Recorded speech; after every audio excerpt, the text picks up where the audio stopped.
అందరికీ నమస్కారం. Welcome to our YouTube channel అనగనగా ఓ కథ. మంచి కథలు వినడానికి మా ఛానల్ను తప్పకుండా సబ్స్క్రైబ్ చేయండి. అలాగే మీ ఫ్రెండ్స్ అండ్ ఫ్యామిలీకి షేర్ చేయండి. ఇవాళ మనం వినబోయే 3 కథలు శ్రీ సత్యం శంకరమంచి గారు రాసిన అమరావతి కథల నుంచి వింటున్నాం. ప్రశాంతంగా కళ్ళు మూసుకుని వినండి. ఇప్పుడు మనం వినబోయే కథ శ్రీ సత్యం శంకరమంచి గారు రాసిన అమరావతి కథల నుంచి శివుడు నవ్వాడు అనే కథ. ఇప్పుడు కథ ఏంటో విందాం. దేవాలయం ఎగ్జిక్యూటివ్ ఆఫీసరు గుమాస్తా ఎదురెదురుగా కూర్చుని మాట్లాడుకుంటున్నారు. యామయ్య సుబ్బారావు, దేవాలయం ఆదాయం పెంచడానికి మార్గాలు ఏమిటి? కొబ్బరికాయ కొడితే చీటీ పెట్టాం, అభిషేకానికి పూజలకి చీట్లు పెట్టాం, స్పెషల్ దర్శనానికి చీట్లు పెట్టాం, పండగల్లో ధర్మదర్శనాలు ఎత్తేసి దేవుణ్ణి చూసేందుకు సినిమా టిక్కెట్లలాగా రుసుములు వసూలు చేస్తున్నాం. ఇంకా ఏదైనా మార్గాలు చెప్పు అన్నాడు ఆఫీసరు. ప్రసాదాలు అమ్మితే మంచి ఆదాయం వస్తుందండి అన్నాడు గుమాస్తా సుబ్బారావు. చూసావా, ఇంతకాలం నాకు తట్టనే లేదు. అనుకోగానే ఆలోచన వచ్చిందంటే ఈశ్వరుడు మన చేత ఎలా సేవ చేయించుకుంటున్నాడో. ఆఫీసరు చేతులెత్తి మొక్కాడు. అయ్యా, ప్రసాదాల షాపు గాలిగోపురం పక్కన కడితే అన్నాడు సుబ్బారావు. భేషుగ్గా ఉంటుంది, కానీ పక్కనే మంగలి షాపు ఉంది, పర్వాలేదా అని సందేహించాడు ఆఫీసరు. అబ్బే, ప్రసాదాల షాపు మంగలి షాపు వీటికి వాటికేనండి, పర్వాలేదు. సరే, అయితే ఇంతకీ ఆ స్థలం గుడ్డిగంగన్నది కదూ? చిత్తం, పదండి తేలిగ్గా బేరమాడి కొనేద్దాం. ఇద్దరూ గాలిగోపురం వైపు బయలుదేరారు. గాలిగోపురంలో గంగన్న తాత తంబురా మీటుకుంటూ తత్వం పాడుకుంటున్నాడు. కంటి చూపు లేకపోయినా ఒంటి నిండా విభూది పూసుకున్నాడు. గంగన్న, నీ పంట పండిందోయ్ అన్నాడు గుమాస్తా. తంబురా ఆగిపోయింది. గాలిగోపురం పక్క స్థలం నీదేగా, అది మాకమ్మేసేయి, అందులో ప్రసాదాల షాప్ పెడతామంటున్నారు ఆఫీసర్ గారు అన్నాడు గుమాస్తా. గంగన్న తటపటాయించాడు. ఆ స్థలం నాదే కానీ బాబూ, దాన్ని అమ్మే హక్కు నాకు లేదు బాబూ.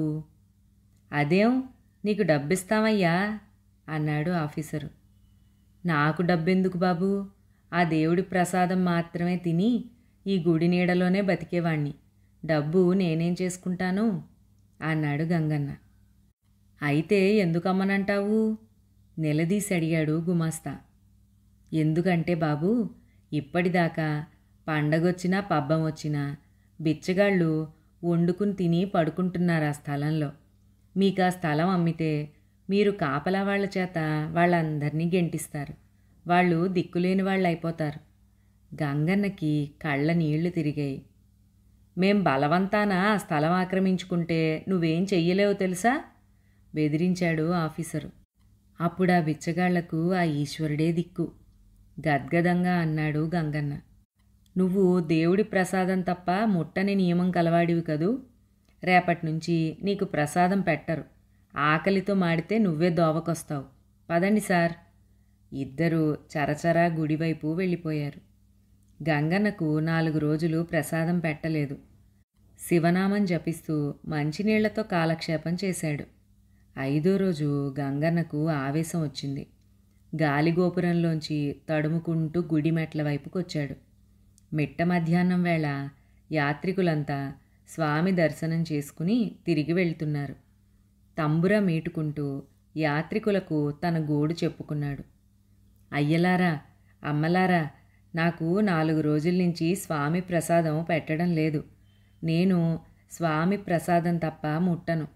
నాకు బతకాలనే కోరిక లేదు, కానీ నేనేం పాపం చేశాను? స్వామి ప్రసాదానికి నేనెందుకు నోచుకోలేదు? 10 మంది అర్చకులు స్వామికి మహానివేదనలు అర్పించి తిరిగొస్తున్నారు. గంగన్న హీనస్వరంతో అంటున్నాడు. స్వామి ప్రసాదం నాకు దొరకదా? నేను పడిపోతున్నాను. అందరికంటే ఆఖర్న అర్చకుల్లో పెద్దవాడైన మహదేవయ్య గంగన్నని చూశాడు. గబగబా వచ్చి తూలి పడిపోతోన్న గంగన్నని పట్టుకున్నాడు. మహదేవయ్య కళ్ళ నిండా నీళ్లు. మహదేవయ్య కూడా స్వామి ప్రసాదం తప్ప ఇతరం స్వీకరించడు. ఆయనకు గంగన్నను చూస్తుంటే గుండె కరిగిపోయింది. మహదేవయ్య గారు, మీరు మడిగట్టుకుని ఈ గుడ్డోణ్ణి ముట్టుకుంటున్నారా అన్నాడు ఆఫీసరు. మహదేవయ్య మహానివేదన పళ్ళెం పక్కన పెట్టి గంగన్నని మెట్ల మీద కూర్చోబెట్టాడు. యాత్రికులంతా మూగారు. అతను మడిగట్టుకునే ఉన్నాడండి. రా గంగన్న, రా. స్వామి ప్రసాదం తప్ప ఇంకేదీ ముట్టని నియమం నాకొక్కడికే ఉందనుకున్నాను.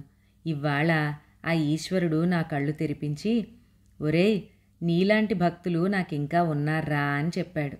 రా గంగన్న, స్వామి 4 రోజుల నుంచి చిరునవ్వు నవ్వటం లేదయ్యా. దానికి కారణం ఇప్పుడు తెలిసింది. ఇవాల్టి నుంచి స్వామి ప్రసాదం ముందు నీకు పెట్టి ఆ మిగిలిందే నేను తీసుకుంటాను, రా అన్నారు మహదేవయ్య. గంగన్న ఆకులా వణికిపోయాడు. బాబూ, వద్దనకు గంగన్న, ఈ మహానివేదన నా చేత్తో నీకు తినిపించని, లేకపోతే నా స్వామి చిరునవ్వు నవ్వడయ్యా అంటూ మహదేవయ్య స్వామి ప్రసాదం తన చేత్తో గంగన్న నోటికి అందిస్తూ సాంబశివ అని కరిగిపోయాడు. యాత్రికుల హరహర మహాదేవ కేకలతో దేవాలయ శిఖరం తుళ్ళిపడింది. ఇప్పుడు మనం వినబోయే కథ శ్రీ సత్యం శంకరమంచి గారు రాసిన అమరావతి కథల నుంచి ఒకరోజు వెళ్ళిపోయింది అనే కథ. ఆ కథ ఏంటో ఇప్పుడు విందాం. ఒకరోజు వెళ్ళిపోయింది, మరో రోజు వస్తోంది. వెళ్ళిపోయిన రోజు గురించి ఆలోచిస్తుంటే వచ్చిన రోజు కూడా వెళ్ళిపోతోంది.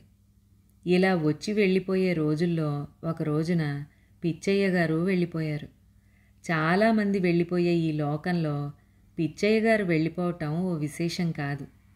పైగా ఆయన కవి, గాయకుడు ఇలాంటివి ఏమీ కాదు. జీవితంలో ఏదైనా సాధించాడనుకుందామా అంటే అది లేదు. కానీ పరుగెత్తే ప్రవాహం అడుగున తెలియకుండా ఈదుకెళ్లే చేపపిల్లల, తొణకని సరస్సులో కదలని అలల ఆయన కాలానికి తెలియకుండా కాలంతో కలిసిపోయి జీవితం అంతా గడిపాడు. శబ్దాల సంగతి అటుంచండి, నిశ్శబ్దంలో పరమ నిశ్శబ్దంగా కలిసిపోయి ఆయన జీవించిన తీరు తెలుసుకోవాలంటే ఆయన దినచర్య ఒక్కరోజు గమనిస్తే చాలు. ఉదయం ఆయన వీధరుగు మీదకి రాగానే పిచ్చయ్య గారి భార్య సీతమ్మగారు కుంభకోణం చెంబుతో నీళ్లు, కచ్చిక, తాటాకు పెట్టేది. మొహం కడిగి అట్నుంచటే కృష్ణకి బయలుదేరుతాడు. చలి అయ్యేది, వర్షం అయ్యేది, అంగోస్త్రం నడుంకి బిగించి కృష్ణలో దూకవలసిందే. గుండెలోతు నీళ్లలో నించుని సంధ్యావందనం ముగించి చెంబుతో కృష్ణోదకం తీసుకుని గుడికి బయలుదేరుతాడు. దోవలో వీధరుగు మీద చిన్నపిల్లలు కూర్చుని కబుర్లు చెప్పుకుంటూ ఉంటే చల్లటి కృష్ణనీళ్లు వాళ్ల మీద చిలకరించేవాడు. వాళ్ళు చలి చలి అని ముడుచుకుపోతూ ఉంటే నవ్వుకుంటూ ముందుకు సాగిపోయేవాడు. రెండో ప్రాకారంలోని గన్నేరు చెట్టు దగ్గరకు వచ్చి పూలు కోసుకుంటూ ఇక్కడ నిన్న 2 మొగ్గలుండాలే అనుకునేవాడు. ఆయనకి కొమ్మలు, రెమ్మలు, పువ్వులు, మొగ్గలు అన్నీ లెక్కే.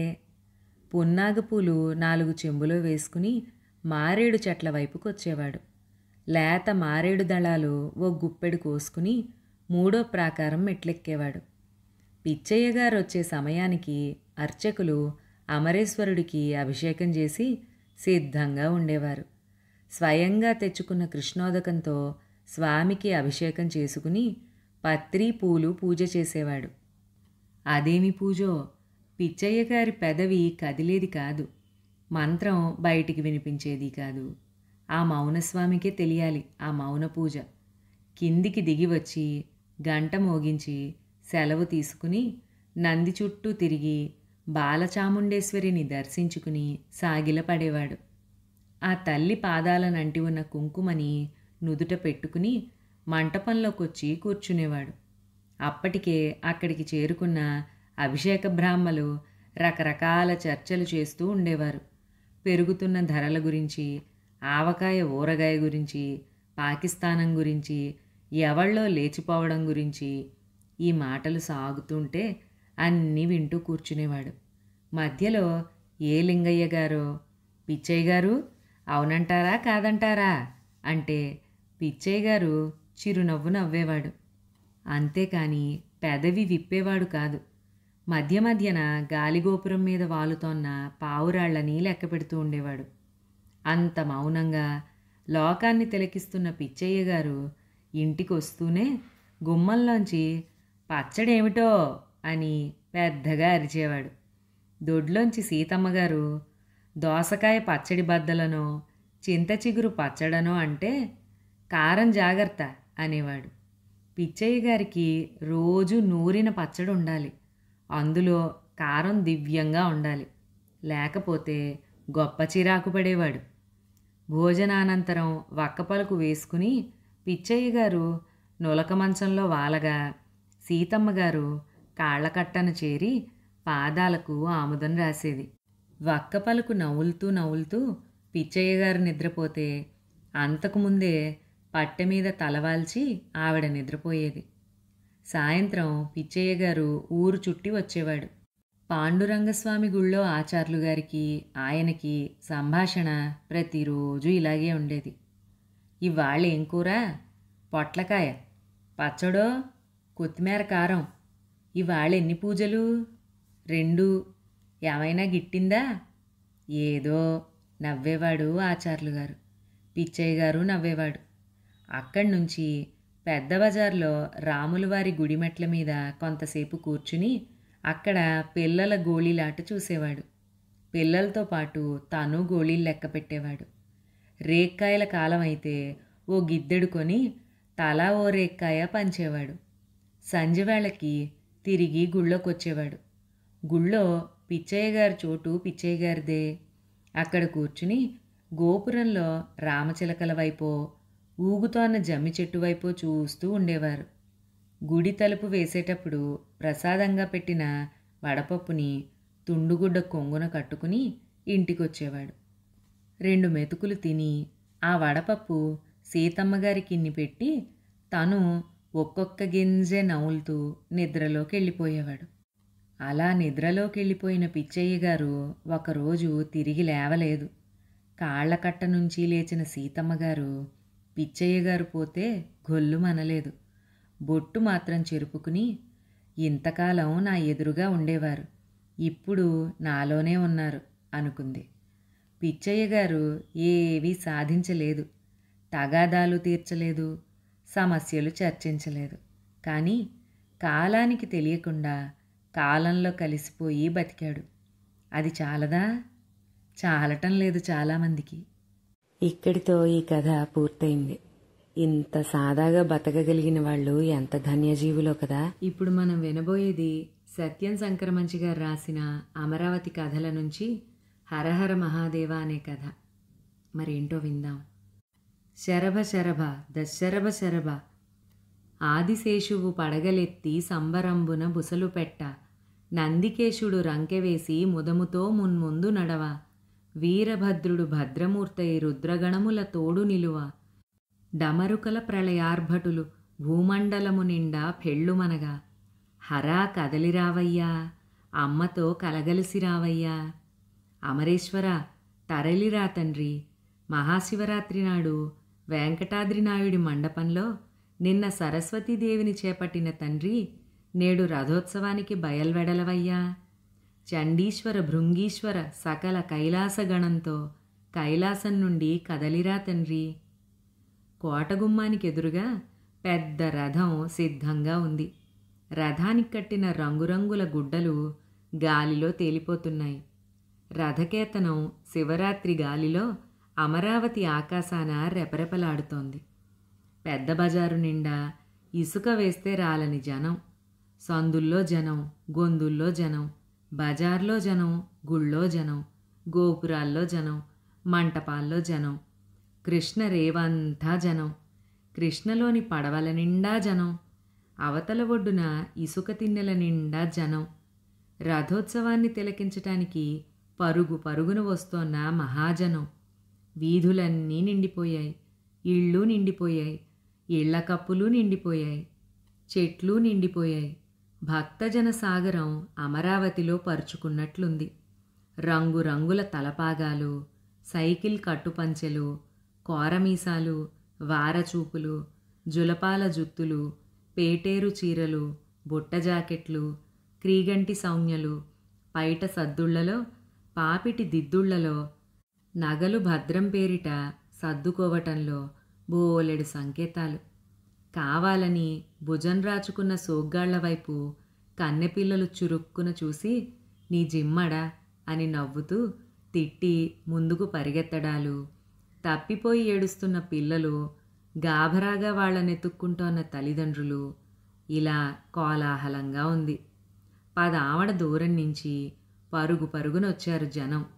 పల్లెపడుచులు బారులు తీరి ఉన్న గాజుల కొట్లలో బేరమాడుతోంటే మగవాళ్ళు చెరుగ్గడలు కొనుక్కుంటున్నారు.